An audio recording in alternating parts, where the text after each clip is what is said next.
Assalamualaikum warahmatullahi wabarakatuh.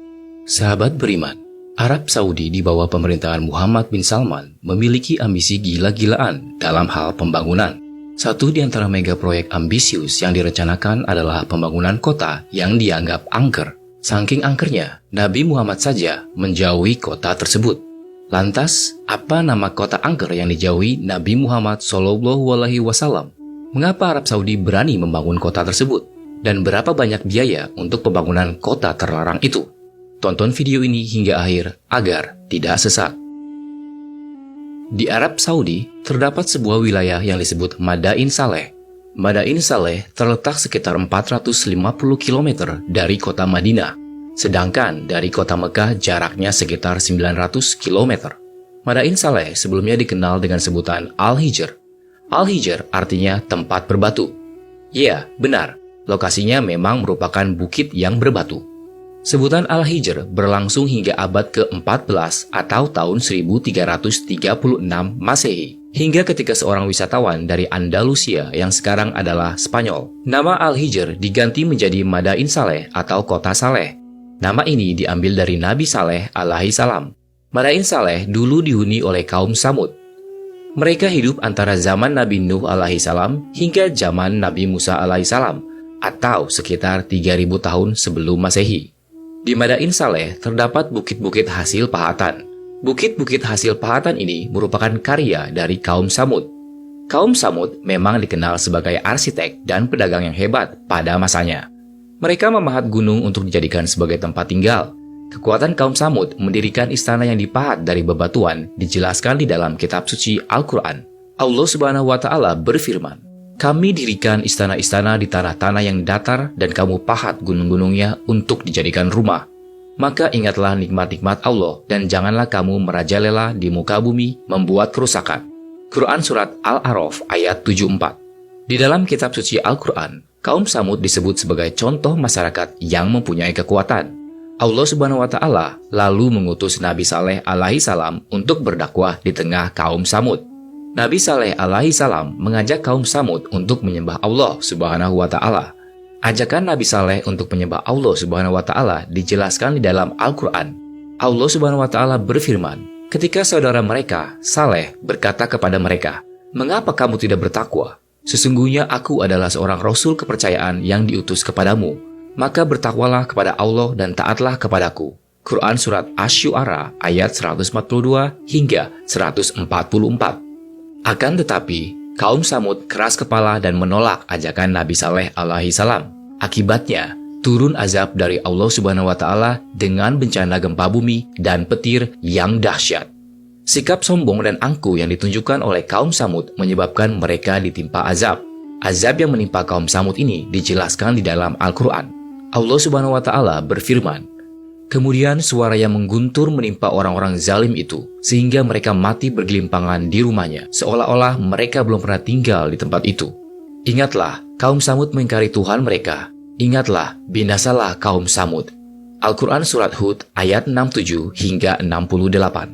Ayat tersebut dijelaskan bahwa kaum Samud binasa setelah tertimpa azab. Namun, tersisa bangunan rumah pahatan yang hingga saat ini bisa kita saksikan di wilayah Madain Saleh.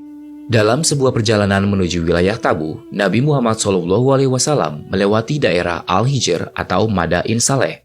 Kala itu, puing-puing rumah kaum Samud masih banyak tersisa. Rasulullah SAW pun memerintahkan para sahabat agar mempercepat langkahnya. Ibnu Umar radhiyallahu anhu menceritakan, ketika Nabi Muhammad SAW melewati daerah Hijr, beliau bersabda, "Janganlah kalian memasuki tempat tinggal orang-orang yang zolim kecuali sambil menangis, karena apa yang menimpa mereka bisa menimpa kalian." Lalu Nabi Muhammad menutup kepalanya dengan kain selendang dan mempercepat perjalanannya, hingga berhasil melewati daerah itu. Hadis riwayat Ahmad dan Bukhari. Rasulullah SAW juga secara tegas melarang memasuki Madain Saleh kecuali sambil menangis. Janganlah kalian memasuki daerah umat yang diazab itu kecuali sambil menangis. Jika kalian tidak bisa menangis, jangan memasuki daerah mereka. Jangan sampai azab yang menimpa mereka juga menimpa kalian. Hadis riwayat Bukhari. Namun demikian, pemerintah Arab Saudi saat ini malah mempromosikan Madain Saleh sebagai destinasi wisata. Selain sudah membangun infrastruktur berupa jalan yang mulus, fasilitas di kawasan itu juga mulai dilengkapi. Misalnya membangun penginapan di sekitar lokasi Madain Saleh untuk para wisatawan. Mengapa Arab Saudi bersikeras membangun Madain Saleh untuk dijadikan lokasi wisata? Pemerintah Arab Saudi berencana membangun Madain Saleh untuk tujuan wisata, padahal jelas-jelas itu wilayah terlarang, sebagaimana yang disebutkan dalam hadis. Selain membangun Madain Saleh, pemerintah juga membangun kota Al-Ula, sebuah kota yang berdekatan dengan Madain Saleh. Jarak antara Madain Saleh dan Al-Ula hanya 22 km. Tidak tanggung-tanggung, biaya pembangunan dua wilayah ini menelan biaya yang cukup fantastis. Arab Saudi dikabarkan menggelontorkan uang senilai 15 miliar dolar Amerika atau setara dengan 214 triliun rupiah. Pembangunan ditargetkan hingga tahun 2035. Pada pemerintahan Raja Salman juga telah menggelontorkan dana 2 miliar dolar Amerika atau setara dengan 28 triliun rupiah. Dana tersebut sebagai pendanaan awal untuk mengembangkan kawasan Al-Ula. Putra mahkota Muhammad bin Salman menyebut proyek pembangunan Madain Saleh dan Al-Ula sebagai Journey Through Time Master Plan. Proyek pengembangan itu bertujuan menciptakan 38.000 lapangan pekerjaan serta menarik 2 juta pengunjung per tahun. Tujuan dari pembangunan wilayah tersebut adalah untuk memperluas populasi daerah menjadi 130.000 jiwa. Maka diharapkan Madain Saleh dan Al-Ula menjadi destinasi wisata yang dapat menyumbang ekonomi kerajaan senilai 32 miliar dolar Amerika atau setara dengan 458 triliun rupiah. Kingdom Institute, yang merupakan pusat global Al-Ula untuk penelitian arkeologi dan konservasi, sudah melakukan penggalian di situs tersebut dan tim peneliti telah menemukan lebih dari 1.000 mustatil. Mustatil dalam bahasa Arab berarti persegi panjang yang merupakan bangunan kuno berdinding batu besar.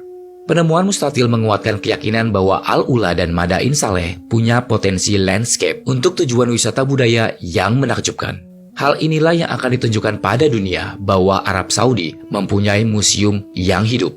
Proyek itu juga mematahkan anggapan bahwa tidak selamanya pembangunan mengorbankan alam. CEO Komisi Kerajaan untuk Al-Ula, Amar Al-Madani, mengatakan, inilah yang membuat kami bersemangat untuk mengeluarkan kepada dunia model baru untuk pembangunan berkelanjutan yang menghormati budaya, warisan, dan penduduk negeri ini. Proyek tersebut juga akan mengembangkan infrastruktur transportasi rendah karbon. Amar Al-Madani juga mengatakan, kami memberi penduduk peluang ekonomi baru dan pengalaman unik bagi para pengunjung. Menyatukan semua ini secara terintegrasi sebenarnya merupakan tantangan. Pembangunan dua wilayah ini dengan tujuan dijadikan sebagai destinasi wisata terbuka memang secara serius ditangani pemerintah Arab Saudi. Daerah terlarang yang Rasulullah Shallallahu Alaihi Wasallam sendiri enggankan tempat itu akan menjadi destinasi wisata di masa yang akan datang. Semua itu dilakukan pemerintah Arab Saudi demi cuan. Sahabat beriman, pemerintah Arab Saudi cukup nekat membangun wilayah terlarang, padahal sangat jelas bahwa wilayah itu terlarang karena mendapat peninggalan kaum yang durhaka pada Allah Subhanahu wa Ta'ala. Mengetahui kawasan tersebut terlarang, namun dijadikan destinasi wisata, apakah kamu berminat berkunjung ke sana? Mudah-mudahan video ini bermanfaat bagi kita semua. Amin ya robbal alamin. Wallahu alam bishawab. Wassalamualaikum warahmatullahi wabarakatuh.